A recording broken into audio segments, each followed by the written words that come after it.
to Blissfully Aware, the show in which me and my friends discuss what's going on in fandom and nerd news in general. I'm Bliss, and as always, I'm joined by my lovely co-host, JD. Hi, JD! Hello. How are you? I'm keeping on. You know what? You keep on keeping on. I will. That's the best any of us can ask for. Right? Just what's that one phrase that Stephen King has in one of his stories is upright and sniffing the air. God, that's a mood. Right? So yeah, here we are again on this lovely day. What are we talking about? Well, JD, I think this time I need you to tell me. What are we talking about? I got you. Okay, so what we're talking about is another one of those evangelical grifts. We do love a good grift. Yeah, we do love a good grift, you know? There's and you don't have to be an evangelical to have this grift. So what the grift is, like the basic premise of the grift is that you make a bad take and then you try to sell something off of that bad take. And usually it's like a creative pursuit, you know, it like because no publicity is bad publicity. So if you make publicity for yourself, there's people who are going to know who you are, know what your name is, and like they're going to be spreading around your message, and eventually it's going to come across people who agree with you because it's getting spread around. It's sort of like because even if they don't agree with you, they're still like making your message heard. So and this is exactly what we're doing with this podcast. So welcome everybody, and I guess we're doing an ad for this evangelical grift. So this is not a paid promotion, right? Yeah, you know what? If she wants to pay us, we would be more than happy to rip apart all of her arguments for money. For sweet, sweet money. Money. So this girl, she's 17, but she uses her real name in her project. So I'm not going to shy away from using her real name here. Her name is Abigail G. Thompson. She has a Goodreads account. She's a writer. She writes books. Actually, she has one book out, and she has another book of poetry out. You know, to peddle her grift here, her stuff is available on Amazon, but if you go through her project website, her grift website, you can get it personalized. You can get it signed. You can get like a special, you know, what do you want it to say kind of deal. Ooh. So that might be worth looking into, you know, if you're really into this project she's got going on. And by project I mean evangelical grift. So so what's the grift? Her grift is that she has decided to post on Instagram all about protecting clean fiction, and the project's website is actually protectcleanfiction.com. It's like a paid WordPress site. It's, you know, uses one of their templates. It's very interesting to kind of go through it because it just kind of says the same thing over and over and over again. But there is a blog on it, which I'll get into later. But she created a hashtag on Instagram, the hashtag #ProtectCleanFiction, and she goes between on the project website. She goes between protecting clean fiction and protecting pure fiction, which oh yeah, put your pinkies up. So it's kind of like she's looking for people on Instagram to look at what she's saying, and if they don't agree with her, they will vehemently disagree with her, and they will do it so loudly that it makes her message go further. Because we all know how Instagram and Twitter work. The more attention you give something, the more attention the algorithm gives something. So we. This is a good time, by the way, to like, comment, and subscribe. Right. Yeah. Like, comment, and subscribe. You know, you can participate In the machine! in the machine. Yes, you can participate in the machine. so so she's trying to sell her books. She's trying to sell her mostly her fantasy book. Which doesn't even sound all that bad. The Goodreads reviews are obviously mixed. I mean, the Goodreads reviews on my AO3 stuff. Yes, my stuff from AO3 got put on Goodreads. That was not of my doing. That's mixed too. You know, there's some people who are like, I didn't finish this because, you know, there was like some, I don't know, their grammar. Okay. Like, it's AO3. Like, so, you know, we're thinking about this. We're thinking about this campaign to sell her books. She's promoting purity in all ages fiction, you know. And this could be the result of, you know, how do I say it? A starry-eyed, ultra-religious teenager, but it also very likely could be a grift. So theoretically, this could not be a grift. Like, it could be like, just, wow, you know, I'm a 17-year-old military brat and I have bad opinions on the internet. I'm going to make an entire website about it. You know, it's like, that's totally fair. Like, man, teenagers are stupid and they make stupid decisions, like putting their full name, including their middle initial, on bad takes on the internet. And if she's surrounded by kooky religious people, this probably doesn't seem as dangerous as it, you know, as it theoretically could be. And especially since she has a contact form, you know, on the website. I'm like, wow, that, like, she actually has that on the website, you know, like, you're asking for all the nasty people from Instagram to send you nasty things. And I'm sure she's had more than her fair share of nasty things said to her. You know, fortunately for her, a kooky religious upbringing has a tendency to make you feel like you're being oppressed. So she probably is just, you know, waving that off. So she's got more eyes on her page. She's got more eyes on her book. And on this project page, there is a blog. There was only one blog post. There still is.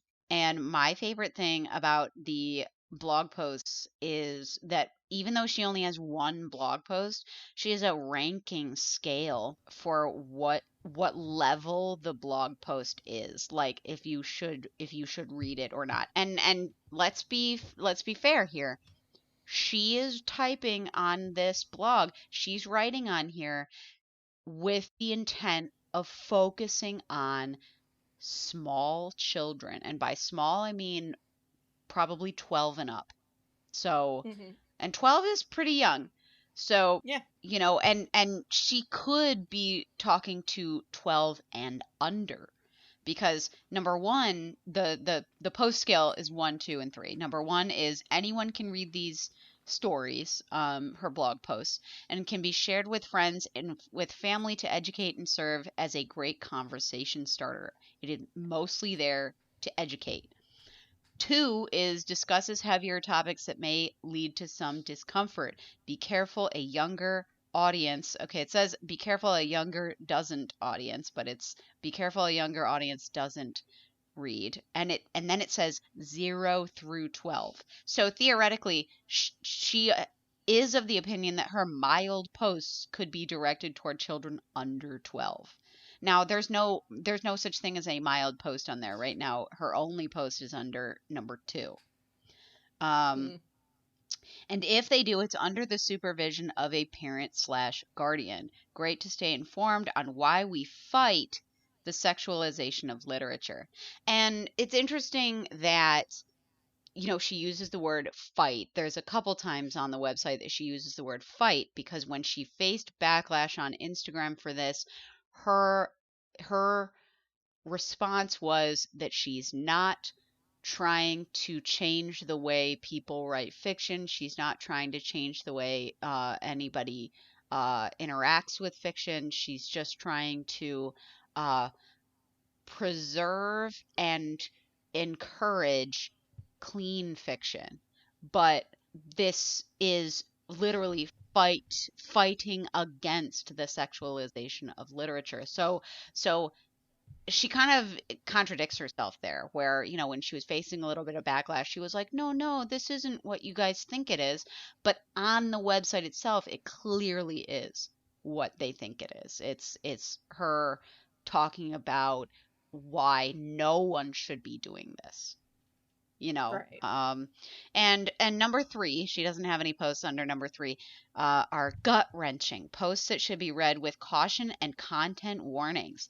These will mostly be exposing the sickening truth and consequences of the ideals that are being pushed.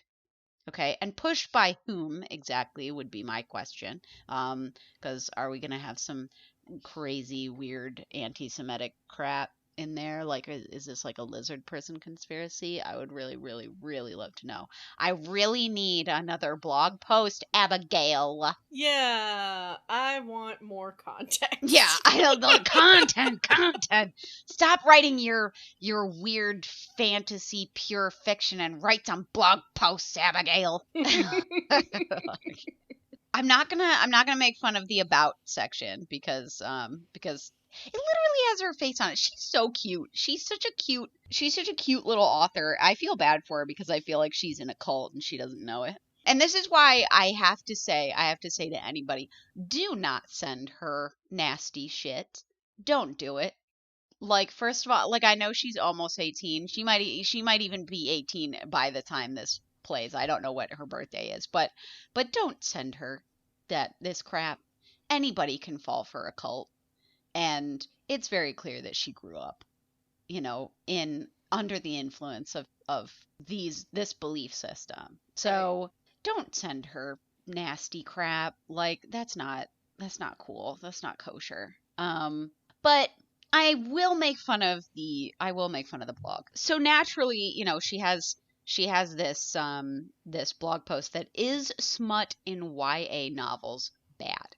And one of my favorite things about this is that they always bring up Colleen Hoover, who on her website has her books clearly labeled with the age demographic that they should be read by. Mm-hmm. And she brings up like a couple other authors, and it's just like, okay, they also, you can find guides for like which books should be read by which age groups. Like, this is not really an argument, I believe she brought up Cassandra Clare, who I don't know, I never read any of her stuff because I'm sorry, the drama around her, like, I'd rather read drama about Cassandra Clare than read her books. It's just more interesting. I'm sorry. But her argument, you can bring up all of this and I can tear it apart all I want, but like, if you're gonna say, oh, Colleen Hoover and Cassandra Clare, I'm gonna automatically know that your point is bad. In my opinion, should there be smut in young adult books? Why not?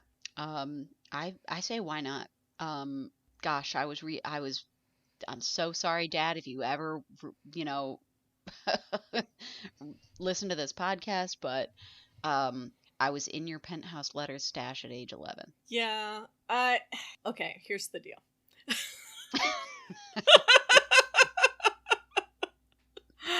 I don't want to be on Book Talk, but I've ended up on Book Talk. Mm-hmm. That's a book TikTok for those who don't know. And I have seen some wild ass takes about whether or not there should be smut in just adult fiction. Oh, God. And as somebody who was assigned Clan of the Cave Bear as high school reading, like, I don't care. Read what you want. Just be safe. Read what you want. Put smut in it, don't put smut in it. Choose to read smut, choose not to read smut. Have your mom cover your eyes and flip through the pages until the smut's done. Like, it's not that big a deal. Like, I had my dad once told me, he goes, yeah, when I was reading the Lord of the Rings novels when I was a kid, I just skipped forward through all the parts that didn't have Gandalf. And I was like, wow, that's brilliant. You know, like, you don't have to read every page of a book. You can just skip forward. Mm-hmm. Like, if it's getting to the part where, you know, a character is like touching a boob. You know how easy it is to find sex scenes in romance novels? You literally just fan through the pages until you find the word like turgid and like nubbin. Like, once you know the words, once you know the key words you're looking for, it is so easy to just like, and then you can just mark where it begins and mark where it ends. You know, you don't have to read it. You don't have Nope. to sully your pure mind. And, you know, as somebody who I started reading Stephen King novels when I was really young too. And I when I was like 14 years old, I started reading like adult romance novels. One of my favorite authors when I was a child was Catherine Coulter. And if you've ever read any of her romance novels, her historical romance novels, good Lord, she's the queen of problematic. I mean, I I recently reread one, and I was like, my God, I can't believe I read this when I was 14. And I was probably like, ah, yes, this is so romantic, you know, like, but obviously, you know, obviously, when I'm a child, I'm just like, ah, yes, this is a thing that would never happen to anyone, you know, like, he stages her death by crashing her empty boat and kidnaps her away from her intended husband who like wasn't really good for her anyway. Um and he's old enough to be her father, and he was enamored by her mother, and like he's like trying to like, I don't know, like have her because he couldn't have her mother, and like, but it's sexy. Like, but it's not all of it's sexy. You know, like it's very obvious that, you know, it's supposed to be like, you know, one of those romance novels where it's like, oh, this is sexy because it's wrong, you know. And obviously, Right. you know, Christian evangelical Abigail would not be reading Devil's Embrace, you know. Like, so, but you know, that's not gonna make me at 14 years old believe that it's totally okay to be kidnapped by some rando dude, you know, from England in the 1700s during the American Revolution. Like, yes, that is totally a thing that's possible that could maybe happen to me. I would love it. Like, all of these romance novels are so extra that it's like, okay, you really think like little girls think this is a possibility? But yeah, and I read that with no problems at all. So her arguments center on what she believes to be an objective morality. And there's no such thing as objective morality. There's such a thing as like objective reality, but there's no such thing as objective morality. Like there's no one morality to any culture, to any time in history. There's no constant in what a culture or human beings find to be morally good and correct, obviously. So so her entire argument collapses under the weight of the assumption that there is an objective morality. Her rabbit hole of porn is dangerous is really interesting to me. She redefines smut, because we use smut because it makes sure that you know that there is a line between watching a video on Pornhub and reading a sex scene in literature. Mm-hmm. And even though I believe that both of those have artistic merit. There are some people who believe that only one of those has artistic merit. And obviously, Abigail believes that neither of those have artistic merit. So, again, you're looking at something very subjective. So, can she make a good argument that porn is dangerous? Unfortunately, her very first sentence in that section gives you a clue.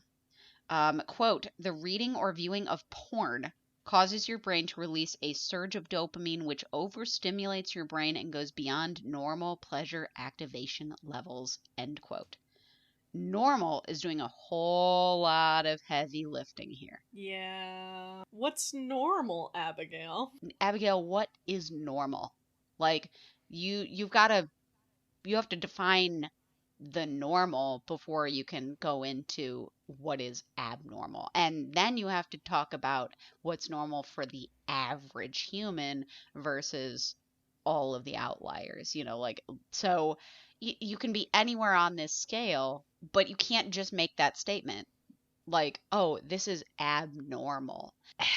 So the thing that really popped out to me about this was, if we're talking about normal levels of brain activation, and let's say that's a thing, that if anything goes beyond normal levels of something in your brain, that's wrong. That's morally wrong. You're going to have to, Abigail herself says, in one of the sections about herself, that she's a gym rat. Okay.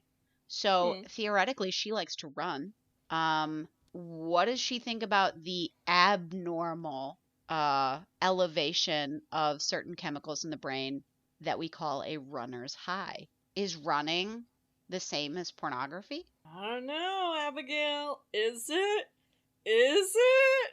It's interesting, because it's like, oh, but you're not doing an activity that is prohibited by God, or whatever. And not that, I'm pretty sure God doesn't prohibit masturbation. I think he just, there's like there's one instance in the Bible where this guy doesn't want to impregnate his brother's wife, so he spills his seed onto the ground. So God like exacts vengeance upon him because he wasted seed. So technically all those Mormons who are doing it but not doing it are doing it wrong. Because if you waste any of that, like, you got to blue ball yourself every time, guys. I'm sorry. Like, God said so. Even if it's your brother's wife. And even you if know it's what? your brother's wife. We're looking at arguments here that can be, we can look at these and we can say, okay, you've already destroyed your argument here, because, we can also say that this elevates something to an abnormal level. Like theoretically, somebody could say, oh, watching TV elevates something to an abnormal level, or it takes away your imagination or something like that, and that's abnormal. So like, as soon as you get into the normal versus abnormal argument, I mean, gosh, we should just go back to medieval times. Before then, eating cheese creates a casomorphine-like effect in your brain. Oh man, a time before cheese? I'll pass. So like, like we have all these arguments, but it's like, okay, but how far can that argument go? Like, how far can anything happen like this? And yes, it is possible to get addicted to pornography. Are you gonna get addicted to smut? And she makes no difference between the two. She uses an argument of semantics to call smut porn, okay? Because porn has a better audience shock factor. So she uses porn a lot. And I like to use porn because I just love the word porn. But is it possible to get addicted to reading smut? Yeah. And why I say that is because it's possible to get addicted to eating toilet paper. Like, it's possible to get addicted to pooping on grass. Like, it's possible to get addicted to just about anything in this world. Like have you ever watched My Strange Addiction? Like, it's not out of the ordinary, to for you to come across people who have really weird things that they like to do. And that they can't do without. So you can create behaviors like, and is it a chemical imbalance? Maybe. What caused it? Not pornography. Like, um so you can create these habits, you can create these things that you literally cannot live without, and pornography can be one of those things. Like, there's no arguing that gambling, pornography, smoking, drugs, things that are considered to be vices are going to be more often the things that attract the most attention. So Alcoholics Anonymous, stuff like that, like stealing from people, But you have these elements of human behavior. Nothing is normal. Nothing's normal. So and her sources on pornography and like the effects of pornography are like from people who invented Covenant Eyes, which is a type of software. Anybody who's watched the Duggar family documentaries that came out on like Discovery, and they they'll know Covenant Eyes from the investigation into Josh Duggar, the child sexual exploitation material that was found on his computer was on a part of his hard drive that was not being accessed through Covenant Eyes. Is it like It's a it's a child? it's a spyware. It's a Yeah. spyware. And it's meant to prevent like Christian fundamentalists from accessing pornography. Like, because it's supposed to send your internet history, your search history, to a buddy who is supposed to keep you accountable.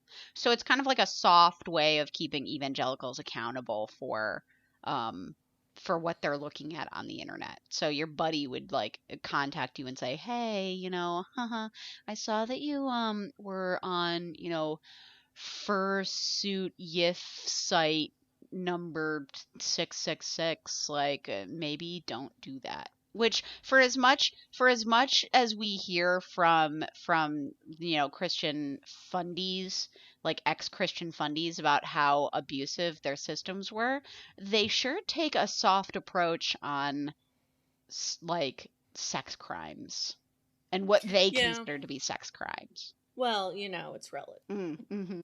So, and we can be absolutely certain that anybody who invented or works for Covenant Eyes would totally have a completely unbiased opinion on internet pornography, right? Oh, sure. Like, yeah, why not? Hey. Um, and one of her arguments is why shouldn't I watch pornography or read pornography? Like, everyone's doing it. And then she decided, and of course we get into Godwin's law here, where she determines that it would be a great idea to invoke the Holocaust. Mm-hmm. Yeah. They always do. They always do, where it's like everyone is doing it, and she's like, everyone was doing it in Germany and they committed a genocide. First of all, pornography is not going to create a genocide, so jot that down. And second of all, what? Like, that was a choice? Like, every time like someone invokes the Holocaust to like make an argument against like something totally just unrelated, like porn, I'm like, a kitten dies. Stop doing it. The kittens don't deserve that. So yeah, I mean, the idea of oh, porn is dangerous because your brain is going to look for something newer and more dangerous, read as degenerate. And of course, like later on, it reads like a chick tract. You're gonna peddle away your immortal soul, and be cast into a lake of fire.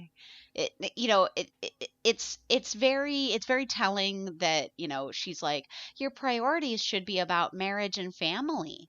And not this, not and she's talking about like what good people do is they focus on marriage and family. So apparently bad people read smut and go to hell, which that's fine. That's great. Um, Only the good die young. I'm surprised she's a writer. Shouldn't, women not even be able to read? I think about that sometimes, but like also leopards eating faces. So I'm all the Duggar kids knew how to read. So Mm, that's more than some people can say. yeah. So there's like all of this lengthy propaganda, but it all comes down to it sounds like a tantrum that her book is not selling, that she can't get eyes on it. And I mean, this is a great way to get eyes on it. And in fact, I might buy one to read it to see if it's any good. Because if it is, she just needs to do better marketing. Probably get like a real publisher, because I bet there's a great Christian publisher out there that would pick this up. They're probably starved for content. Like have it looked at by an editor and send it off to some Christian publication house. Like they're probably starving for stuff like this. They need this. Granted, there's more control in self-publication, but it feels like she's blaming the specter of smut in YA novels or even like new adult novels for the reason why her book is not selling. And let me tell you, that is not the case. There's lots of books that have lots of smut that aren't selling.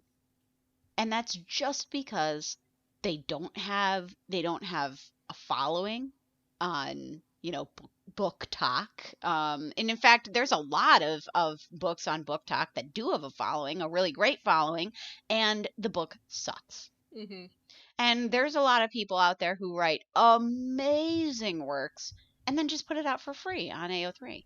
So, it your sales are not indicative of how good your writing is. Now, granted, you're 17 years old. You're no Bret Easton Ellis. I guarantee you, your book probably sucks.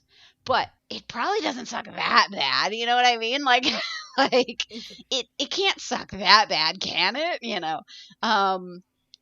But I'm interested, I'm interested in what it's like, and yeah, sure. I don't care about giving her money. That doesn't bother me. The wildest take I've heard on Book Talk, not to like throw this in here real quick, but the wildest take I've heard on Book Talk is that you shouldn't have characters under the age of 18 in your YA. What? Yeah. Isn't that How is crazy? it YA? How is it YA if they're not like it's not a coming of age? I thought YA was like a coming of age type thing. Yeah, how is it a young adult book? If they're not Like, young adults. if they're not young adults, right? Wait, what do they think a young adult is? Like 18 to 25? I don't know. They did not expand, like, beyond just ranting about how they shouldn't be under the age of 18 and how you're putting these children in crazy scenarios that children have no business being in, that it'd make more sense to have adults be in them. And I'm just like, but they're young adults. It's a young adult book. Like that's the point that you're, we all have that coming of age.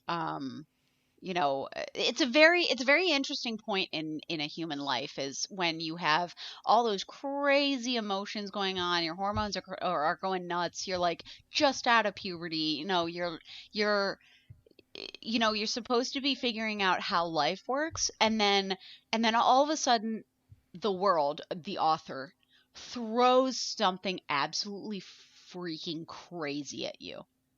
And like you see this with Harry Potter. I mean, everybody loves Harry Potter, like people who read Harry Potter and we grew up with Harry Potter. Like, yeah, J.K. Rowling sucks. And her writing actually doesn't make any sense. But like Harry Potter was interesting because you had the chosen one narrative. And so many fantasy and sci-fi stories are based on this chosen one narrative. And this is why I think Paul from Dune is a really terrible character, because he doesn't have, I'm sorry, but he really doesn't. He doesn't have personality. I think Timothée Chalamet was a really good pick for him because he doesn't have a personality. So, but Harry Potter had a personality. He was exactly like every child who is, going through that young adult, those stages of young adulthood, um, and dealing with crazy stuff he'd never heard of before and he'd never seen before. And, he's just trying to, he could have been a normal kid, but he's not a normal kid. And every young kid, every young adult who is going through like the stages of young adulthood wishes they were a chosen one. Mm-hmm. Like this is a fantasy. This is the fantasy of young adulthood, is I am the chosen one. I will,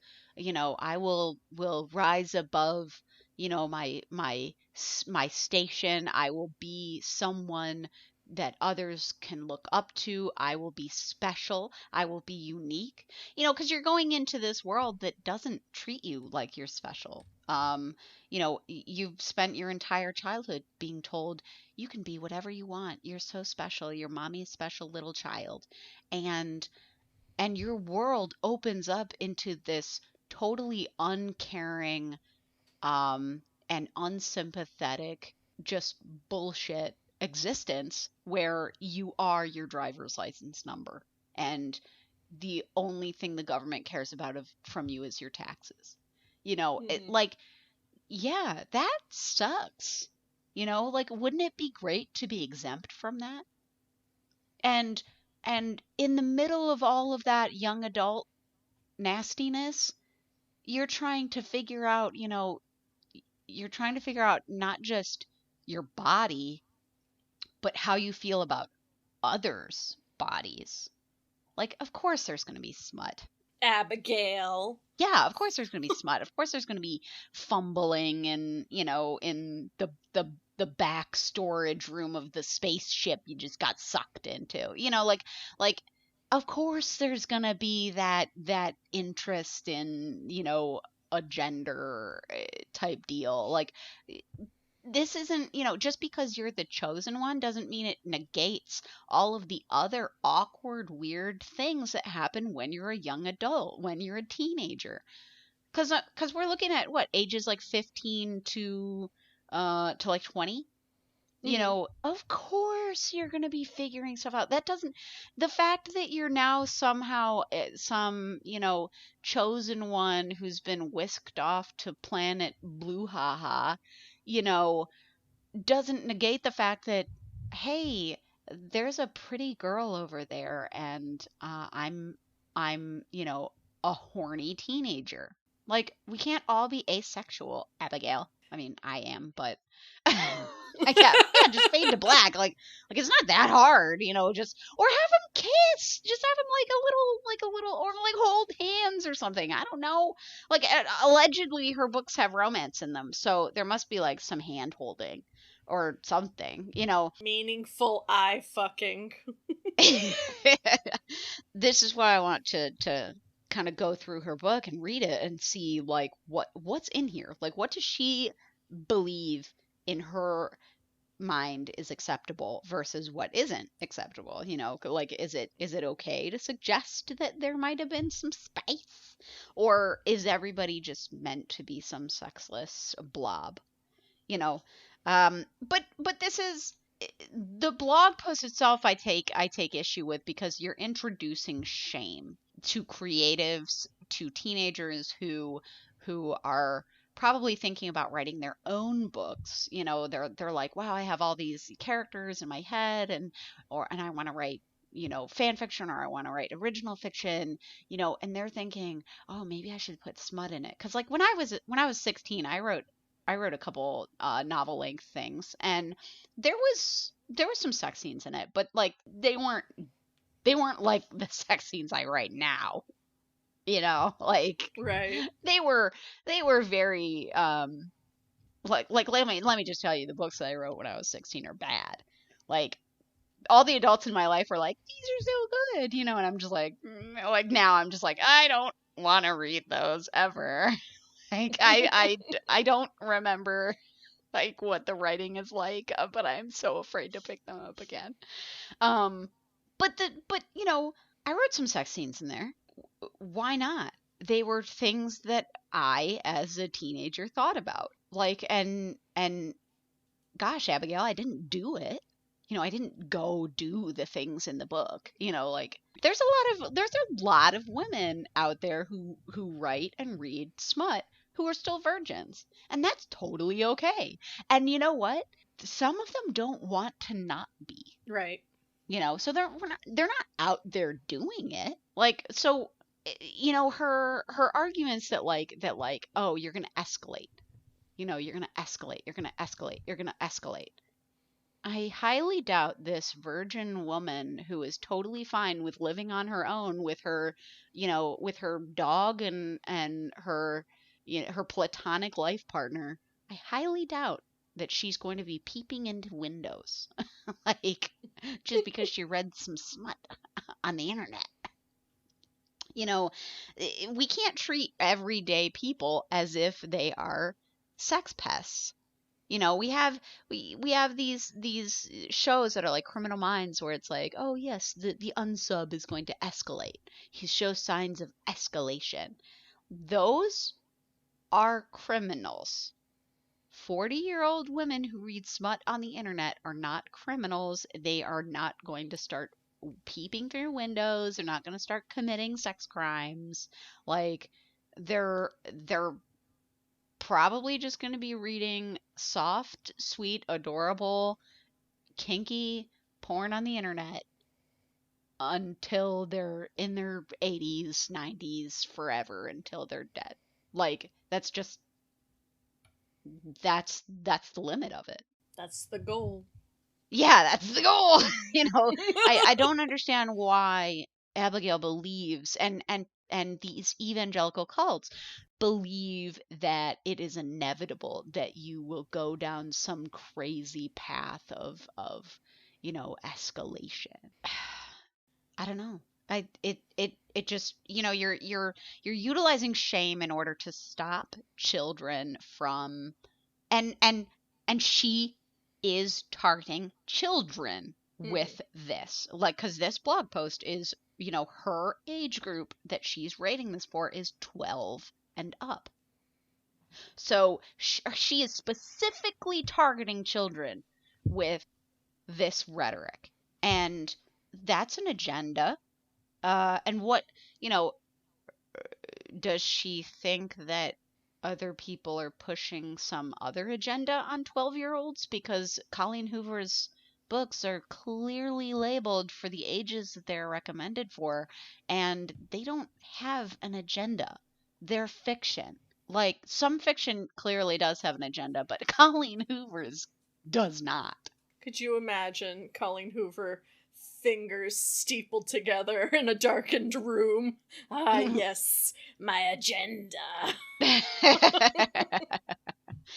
So, there's all this, I feel like it's this jealousy of, like, what makes Colleen Hoover's books sell the way that they do? Oh, it must be the smut. It must be the bad smut. And, like, maybe Abigail saw all the hate, directed toward Colleen Hoover from fandom antis and other, like, fundamentalists, and she was like, oh, I can capitalize on this. And hey, get that bag, girl, but that's not why your books are not selling. Like it's totally okay for your young adult fiction to not have smut in it. It's not the reason it's not selling. In fact, you're going to make a sale because it doesn't have smut in it, because I'm going to buy one. Like, because I want to know. Inquisitive minds must know. Must know. Like, was this naive bullshittery created by a stupid teenager on the internet? Or, was this is this, really just a grift, to get people to buy your book? I really want to know. Well, you'll have to let us know how that turns out, because my money is on poor writing. Yeah, take your bets in the comments, everyone. Why do you think Abigail's books aren't selling? Is it the no smut? And what happens when someone writes fan fiction of her characters and writes smut in it? Like, if I was a bad person, I would do that. I was about to say, I'm gonna go do that right now. Now. Because clearly this would clearly be an implicit boundary that she likely would not want crossed. You know what I mean? And yes, I could do it and she could just not read it. Yes, that is totally valid. I totally agree with that. But also, I don't think I could bring myself to do that to her. But the usage of shame on children, is a type of technique that is essentially utilized to control behavior. So you're gonna write this entire blog post to control a child's behavior. Does that sound familiar? You're sending them links from addiction websites that are run by right-wing organizations. You're sending them articles by Covenant Eyes. You're telling them that you're using words like romanticizing, normalizing, sexualizing, all these buzzwords to shame children into doing or not doing specific actions. That's problematic. That's just problematic. I'm sorry, Abigail, but you're trying to groom children on the internet. That's grooming, my dog. That's grooming. So it's very interesting. It's very interesting to read something like this, because it's okay, but how long does it take to escalate? You know what I mean? Because let's say at 11 years old, I was reading Penthouse Letters that has some pretty wild shit in it. Why now do I read and write fluffy Victorian smut? And not Victorian smut from the Victorian era, because that shit's just the most degenerate crap I've ever seen in my life. But modern day romance set in the Victorian period that is fluffy, cute, wholesome, and low stakes. Why is that the thing I write? For the most part. Everyone's wait, JD. Definitely not the only thing you write. But for the most part, that's what I make. How is that an escalation? You porn-brained numbnut. It's obviously an escalation. Just because I can't think of why doesn't mean it's not.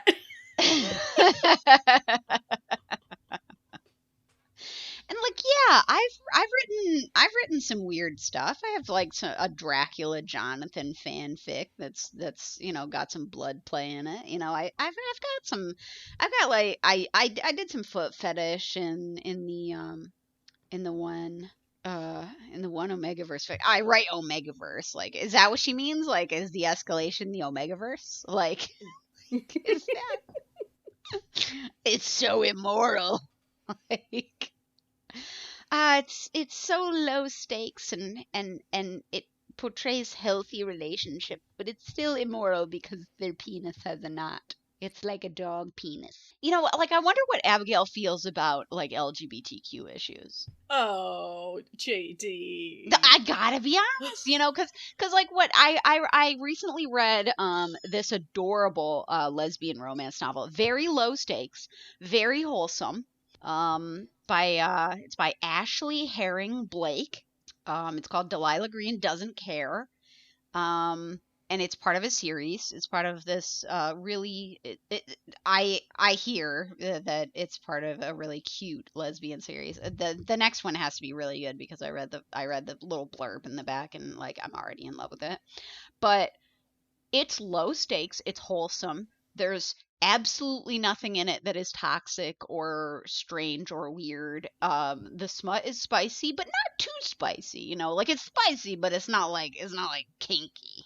Like it's a good amount of spice. Mm-hmm. So I wonder what Abigail would think about this. What would Abigail think about this book about young women who and yeah, this is not young adult. This is like new adult. One of them is divorced and has a child, and the other one is like a renowned, bachelorette, living the high life of an artist in like the city, and she sleeps with all kind of women. This is for adults, but what would she think about like what if there was a YA novel that was like this, it was not too spicy, say we dulled down the sex scenes a little bit, and we make the characters younger and give them like more realistically aged down like attributes, you know what I mean, but real low stakes, super low stakes, super fluffy, no no toxicity, no kinky, nothing. Like what would Abigail have to say about that? I don't know. Doesn't sound too pure to me. What is it, because they're lesbians, Bliss? It's because they're lesbians, JD. I think Abigail would find fault in Heartstoppers. Oh, you think so? I really do. Oh, I really man. do. I mean, I don't know, Abigail. If you're listening, and I know you are, thank you for listening this far. Leave a comment. Let me know what you think of Heartstoppers. Are you a big fan? Yeah, Heartstopper. Wait, Heartstopper. Why can't I ever think of the author names? Alice Osman, Osman. I don't know how to say her name, but Heartstopper, and I really apologize to Alice here, but also not. That is the most boring webcomic I've ever read in my life. It's so boring.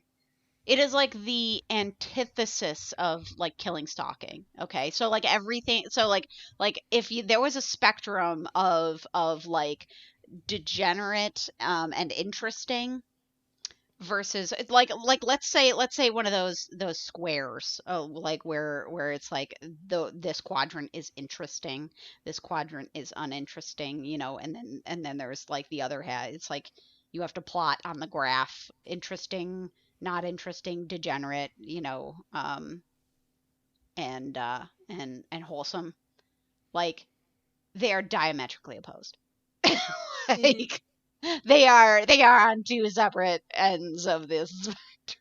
Like Heartstopper is the most uninteresting thing I've ever read in my life, and I didn't end up reading the whole thing. It was kind of like a do not finish. I got through a lot of it, just because I was bored on like a Wednesday night. But holy crap, it was so boring. I don't know how they made it into a show because nothing happens. No, I couldn't make it through. I could not make it through. And I own physical copies of Killing Stalking. So, say what you will about me. like Heartstopper. We know what Abigail would say about Killing Stalking, okay? She we loves know what it. Abigail She owns all the copies. She's pre-ordered the next ones. She's a fan. That's pure. but like would Abigail be okay with Heartstopper? Nothing happens. It's wholesome. There is no smut. Alice Osman has literally said questionable shit about Fujoshi's. Like and has stated in the past that there will never be smut in Heartstopper, which is fine. That's great. We love that. That's good. Like make what you want to see in the world. Make what you like. And we love that. And everybody who loves Heartstopper, like love Heartstopper. Like, Oh, yeah. that's so valid. I totally and completely support you. Love what you love and make what you want to make in the world. But what would Abigail's response to Heartstopper be? It is wholesome. It is lovely. We love it so much, but it is gay. Is it still? Is the gayness bad? And like I feel like it's a little off topic, but like that's what I really wonder this. I really wonder like what is it that makes certain things degenerate? Like what is it that makes it impure? Like it is Heartstopper pushing some kind of agenda in Abigail's eyes? Like that's what I'm wondering. It's trying to normalize homosexuality, JD. Okay, but what if Abigail thinks homosexuality is normal? But See, that's the thing. We don't know. And we don't know.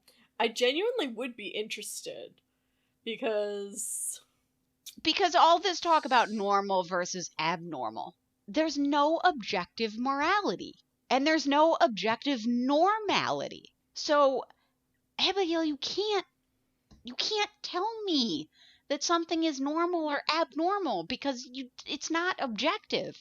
There's no you might say, "Oh, but the Bible says." Well, not everybody reads the Bible. Not everybody subscribes to that version of reality. We have lots of people out here who that's not how they define their lives. That's not how they define reality. And to have any kind of argument, you have to be able to agree upon an objective reality. And that's not going to happen if all of your arguments are based on some book that was written by allegedly an invisible being that lives in the sky. I don't know, JD.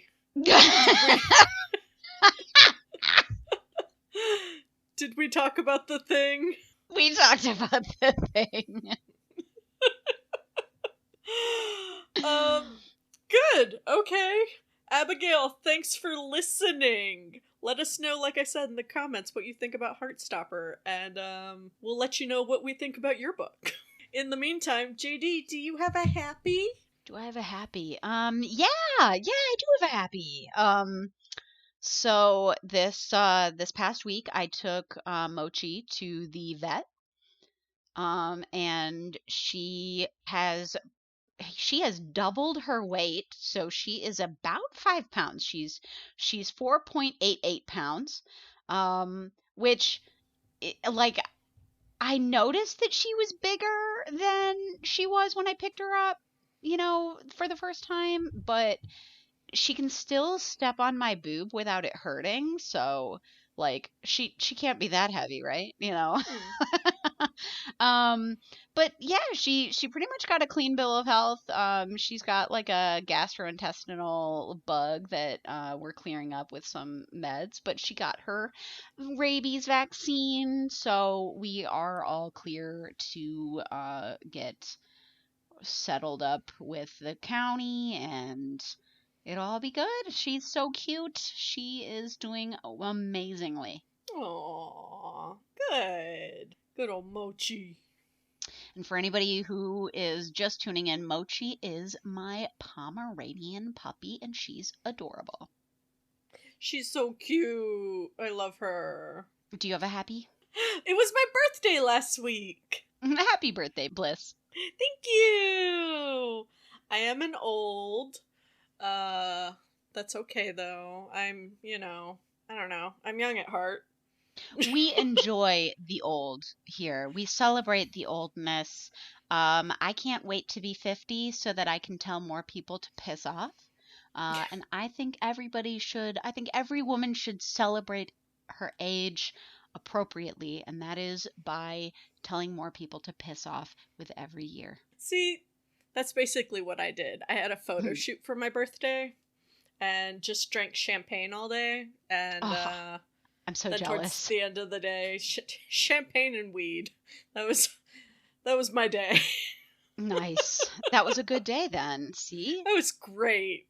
So, yeah, good day. Good happy. I love that. But I think that'll do it for us this week. We are going to go on a little bit of a break because of my second happy, which is I am flying out to Canada to see Kelty and Kendra for a vacation. Yay! So we will be off the air for a couple weeks while I am out of the country. But if you'd like to find us online, you can find us on Twitter, Tumblr, TikTok, and Instagram and YouTube at blissfullyshow. If you're watching us on YouTube, like I've said, please like, comment, subscribe, do the things. The algorithm is all-knowing, all-seeing, and really, really wants your attention. And then, yeah. Otherwise, if you have something you'd like to see covered on the show, let us know. But until next time, bye! Bye!